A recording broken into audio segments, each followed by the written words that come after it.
Let's see, year-end TV reactions? Done. Back-to-back Geek riffs? Done. Time to get back to what I arguably do best, reviewing comics. But first, a sip of this scalding hot black coffee to shake off the sleepies. Oh my. No! Losing control!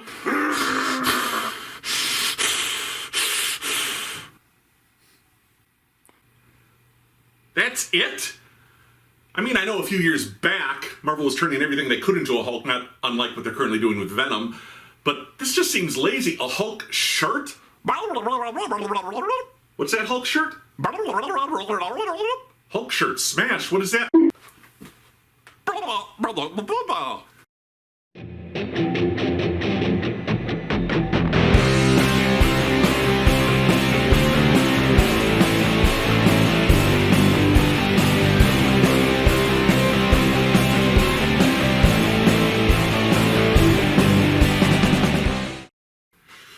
Geek Review! Oh, hi everyone, and welcome back to Comic Book Issues. I'm your host, Brian Heinz.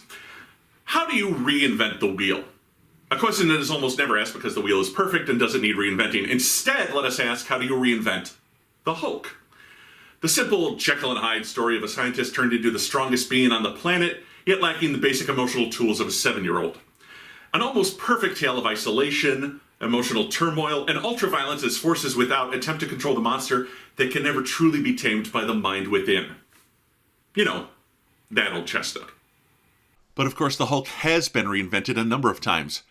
From Green Goliath hunted by the military, to the ruthless mob enforcer, the gray-skinned Mr. Fix-It, to alien warlord of the planet Scar. One of the Green Guy's most famous writers, Peter David, actually introduced the idea of Banner and the Hulk being different mental components of one mind. Banner, the passionless intellect, and Hulk, the blinding rage. When the two of them combined with the ambition of Mr. Fix-It, they became the Professor Hulk, intelligent and strong, not unlike the most recent film version of the character that we saw in Avengers Endgame. So it's called an instant haircut. You get the haircut so you can see how it looks, but then by the time the next host segment on the review airs, it's grown back. No, I did not forget to film this bit. Oh, anyway, throughout any mental revisions of the Hulk, one thing has remained the same. Hulk is about a big, strong guy who hits things really well. But what if we changed even that? What if we don't necessarily break new ground, but just go even further down some already established paths? Are we trailblazing or succumbing to road rage? We'll find out today as we review the new creative team of Donny Cates, who recently wrapped up another reinvention of a strong, violent Marvel hero over on Venom, along with penciler Ryan Ottley, fresh off his run on Amazing Spider-Man, but probably eternally associated with being the artist on Robert Kirkman's Invincible. This is 2021's Hulk #1. We see the Hulk smash a metal door, leaving large dents in it as a voice narrates. The voice posits that while we've always considered the Hulk to be a manifestation of Dr. Bruce Banner's repressed rage, what if the Hulk is actually meant to protect the world from Dr. Banner? The door is enormous, sitting in a wasteland, but still the Hulk strikes at it, trying to wear it down. Elsewhere, a readout says the engines are ready for launch. We see Banner walking away from a similar but more to-scale sized door. Bruce is confronted by Betty, his wife. He shouldn't be doing this. He won't be able to hold the Hulk forever, and she's worried about Bruce. He shouldn't blame himself for El Paso, but Banner snaps. He blames the Hulk for what happened there. Hello and a good morning to you. This is KTEP, your easy listening by day but death metal by night station, and we're opening up the request lines. We have a Mr. Hulp on the line. Hulp, is that right? Close enough. Will you play Ice Ice Baby at 7 a.m.? Your channel the one Banner's clock radio tuned to, and he wake up at 7 a.m. every morning. Sure, we'll play Ice Ice Baby for you. And every morning thereafter at same time for next month? Sure, why not? It's radio. Nobody's listening anymore. Stupid Banner hate that song. Bruce is tired of being only of use to the world when he's gone. He never wanted to be the Hulk. He only wanted to be a scientist and push human knowledge forward. Sooner or later, the Hulk will emerge and Bruce will never come back. The Hulk may be immortal, but Bruce is not. Betty warns him one last time that this will backfire, and he tells her to leave, and she instantly vanishes. He sits in a captain's chair and repeats a mantra to himself. We cut to Doctor Strange, the voice who's narrating, who explains things to an assemblage of A-list heroes. Captain America knows the Hulk is heading for a Stark armory outside of the United States. Strange explains that somehow Banner has done the impossible. The Hulk is now a starship. We then see a technologically upgraded Hulk smashing a Hulkbuster suit of armor. Hi everyone, I'm Julk, the Joke Hulk. I have a gamma radiant sense of humor. And now I think about weird things, like, I've always wondered about the Hulkbuster armor. That must have been a fun conversation. Hey, Bruce, old pal, check this out. A giant suit of armor to take you down the next time you go green and crazy. And does he have armor for the other heroes? Is there a Cap Buster armor? Although that sounds a bit too much like bust a cap, and I'm not sure I want Tony Stark talking in street slang. And what's the deal with airline peanuts? Strange explains, Bruce has implanted stolen AIM technology in the Hulk. He's then converted his own psyche into a sort of Starship command center where he sits as captain. 3 more Iron Man Hulkbuster suits join in on the fight, blasting him with missiles containing adamantium nanites, which will trap the Hulk in an unbreakable binding. Banner slides the lever slightly forward. We cut back to the Hulk contained behind the door.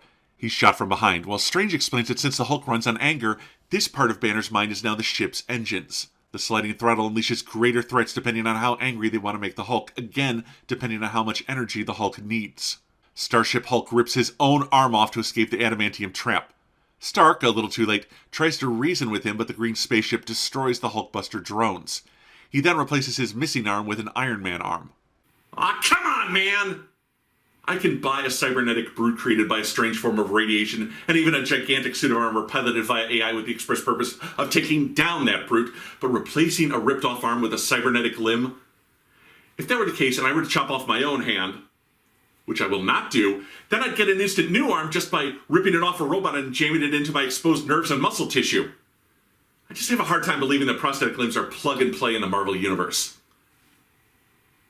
Wait, this is a bread knife I'd have to saw. Tony will not let Bruce into the armory while he's standing. The Hulk accepts those terms. He bashes Stark through the walls of the armory. He's come for one thing only. Project Ark. A celestial-sized suit of armor that contains a wormhole to another dimension.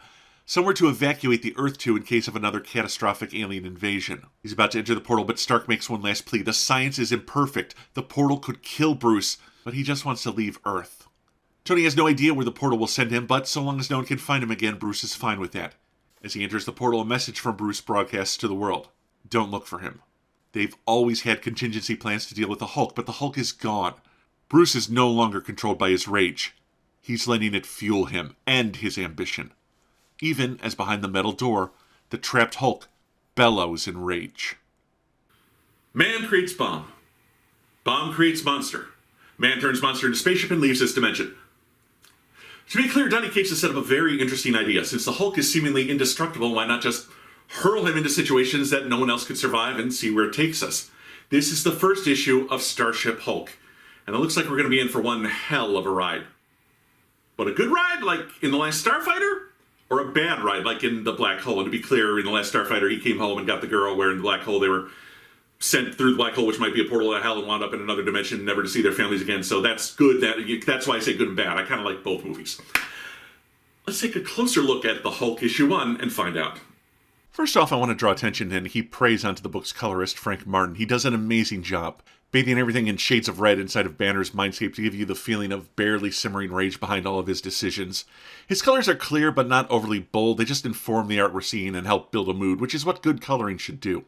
The art by Ryan Ottley is the best he's done since leaving Invincible. While no doubt Amazing Spider-Man was the opportunity of a lifetime and one you'd be crazy to pass on, I found his art there a little bit of a mismatch for the title.